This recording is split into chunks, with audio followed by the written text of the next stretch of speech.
இந்த நியாயாதிபதிகளின் புஸ்தகம் 4வது அதிகாரத்தில் நீங்க பாத்தீங்கன்னா, இஸ்ரவேல் ஜனங்கள் கர்த்தரின் பார்வைக்கு பொல்லாப்பை செய்கிறாங்க. அப்படி பொல்லாப்பு செய்யும் போது கர்த்தர் என்ன செய்கிறார் என்றால், அதனுடைய 2வது வசனத்தில் சொல்லப்பட்டிருக்கிறது, கர்த்தர் அவர்களை ஆத்சோரில் ஆளுகிற யாபீன் என்னும் கானானியருடைய ராஜாவின் கையிலே விட்டு போட்டார் என்று சொல்லப்பட்டிருக்கிறது. இது செய்தி அல்ல, ஆனால் இதை கடந்த நாளில் ஆவியானவர் இந்த செய்தி ப்ரிப்பேர் பண்ணும்போது இதுல கொஞ்ச நேரம் நிக்க வச்சதுனால இந்த சரித்திரத்தை லைட்டா டச் பண்ணிட்டு செய்திக்குள் போக விரும்புகிறேன். இந்த காரியம் ரொம்ப முக்கியமான காரியம். நல்ல கவனிங்க. ஆண்டவர் என்ன செய்கிறாராம்? விற்று போட்டார் என்று சொல்லப்பட்டிருக்கிறது. விற்று போட்டார்னா அதன் அர்த்தம் என்ன? ஆண்டவர் விற்று போட்டு, நம்ம நம்ம ஒரு இடத்தை வச்சிருக்கிறோம், அந்த இடத்தை ஒருத்தங்களுக்கு வித்துட்டோம்னு வைங்களேன், அதுக்கப்புறம் அந்த இடத்து மேல நமக்கு என்ன இருக்காது சொல்லுங்க? உரிமை இருக்காது. அதை வாங்கினால அந்த இடத்தை என்ன பண்ணலாம்? கரெக்டான ஒரு வேர்டு சொன்னீங்க, என்ன வேணாலும் பண்ணலாம். இதுதான் 2 விதத்துல சத்ருவின் கையில ஒப்பு கொடுக்கிறதை வேதத்துல சொல்லப்பட்டிருக்கிறது. ஒன்று, இவ யோபுவை கர்த்தர் கொடுக்கிறார் பாருங்க, அது யோபுவை விற்று போடல. யோபுவை சத்ருவின் கையில கொடுத்தாலும் அந்த யோபுக்கு பிடி யார்கிட்ட தான் இருக்கு தெரியுமா? கர்த்தர்கிட்ட தான் இருக்கு. கர்த்தர் சொல்றா, இதை செய், இதை செய்யாத அப்படிங்கிறார். அவன் சரீரத்தில் கை வச்சுக்கோ, அவன் ஜீவன்ல கை வச்சிடாத. அப்ப கண்ட்ரோல் யார்கிட்ட தான் இருக்கு? இப்படி ஒப்பு கொடுக்கப்படுகிறவங்க பாக்கியவாங்க. ஆனா அதை விட்டு போட்டாருன்னு இருக்குல்ல, அதன் அர்த்தம் என்ன தெரியுமா? அவர்கிட்ட கண்ட்ரோல் இருக்காது.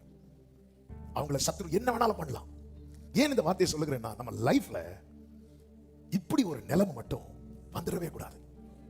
யூதாவின் ராஜாவாகிய யோயாக்கீம் என்று நினைக்கிறேன், அவனை பாபிலோன் ராஜா கிட்ட கர்த்தர் என்ன பண்ணார் தெரியுமா? விட்டு போட்டார். அப்படி விட்டு போடும்போது பாபிலோன் ராஜாவை குறித்து கர்த்தர் எப்படி சொல்லுவார் தெரியுமா? என் தாசனாகிய, என் ஊழியக்காரனாகிய அப்படிம்பார். அந்த பட்சத்துல போய் நிக்கிறார். அந்த ராஜா என்ன பண்ணான் தெரியுமா? இவன் கண்ணுக்கு முன்னாடியே இவனுடைய 2 பிள்ளைகளை கொலை செய்து போடுகிறான். இவன் கண்ட கடைசி காட்சி என்ன தெரியுமா? அவன் கண்ணுக்கு முன்னாடி பிள்ளைங்க துடித்து மறிக்கிறது. அந்த காட்சியை பார்த்துட்டு இருக்கும் போதே அந்த ராஜா என்ன பண்ணான் தெரியுமா? இவனுடைய கண்களை குத்தி போட்டான், கண்களை பிடுங்கிட்டான். இதான் கர்த்தர் ஒருத்தனை கைவிட்டுட்டார்னா அவனுடைய நிலைமை. இப்போ ஜனங்கள் அப்படிப்பட்ட ஒரு கட்டுக்குள்ள, அப்படிப்பட்ட ஒரு சூழ்நிலையில அகப்பட்டிருக்கிறாங்க.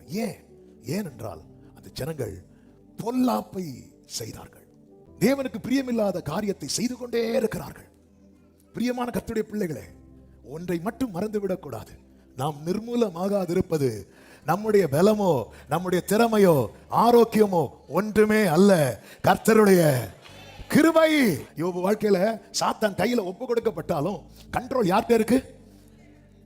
கர்த்தர்கிட்ட இருக்கு. கர்த்தர் சாத்தான் கையில யோபுவை கொடுத்துட்டு என்ன சொன்னார் தெரியுமா? நீ அவனை கை வச்சுக்கோ, ஆனா அவன் ஜீவனை மட்டும். ஒரு தேவ பிள்ளை வாழ்க்கையில ஒரு சோதனை அனுமதிச்சா அதுல கஷ்டப்படுறது தேவ பிள்ளைகள் அல்ல, சத்துருக்கள்.